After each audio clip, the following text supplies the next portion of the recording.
सबसे पहले बताना चाहूंगा कि मैं रक्षा मंत्रालय से रिटायर्ड हूं और एक गुरुकुल चलाता हूं मोदी नगर के पास।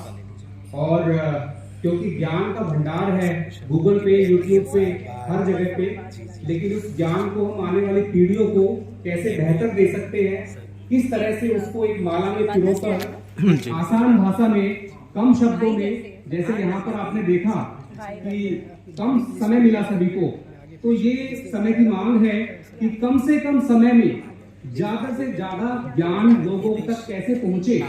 तो उसके लिए हमने एक नया कंसेप्ट निकाला है, 7 चक्रा एस्ट्रोलॉजी। इसका मतलब है जैसे सभी गेम्स, स्पोर्ट्स की जो फंडामेंटल स्पोर्ट्स है वो है जिम्नास्टिक। जिसने जिम्नास्टिक सीख लिया वो सारे स्पोर्ट्स में सक्सेस हो सकता है। ऐसे ही अगर हम डांस फॉर्म देखें तो भरतनाट्यम, ऐसे ही कलर्स के अंदर एक फंडामेंटल कलर मल्टीटास्किंग, यानी कि सभी विषयों की जो माँ है, सभी जितने भी विषय होते हैं आध्यात्म के, उन सभी की जो फंडामेंटल मदर है, रूट है, वो है 7 चक्रा। और 7 चक्रों के अंदर आद्य चक्र, भाव, इमोशन। हमारे इमोशन अच्छी है, सब कुछ अच्छा अपने आप हो जाता है। कम समय में ज्यादा चीज समझने का तरीका है आज्ञा चक्र।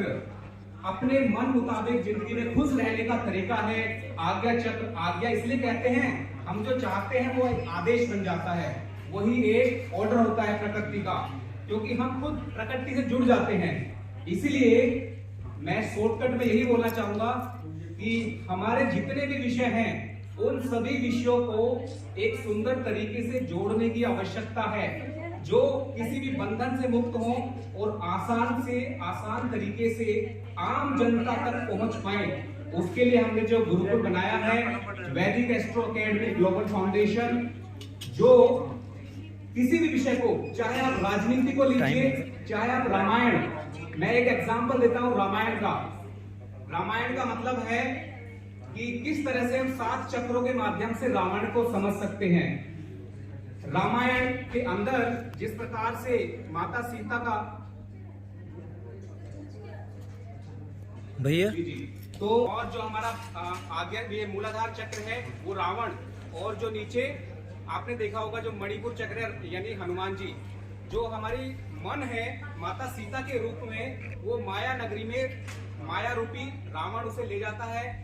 और हमारी कोशिश, हमारी एकता, हनुमान जी का रूप मणिपुर चक्र वापस उसे लेके आता है राम के पास। इसी का नाम है रामायण, और इसी तरह से हम कर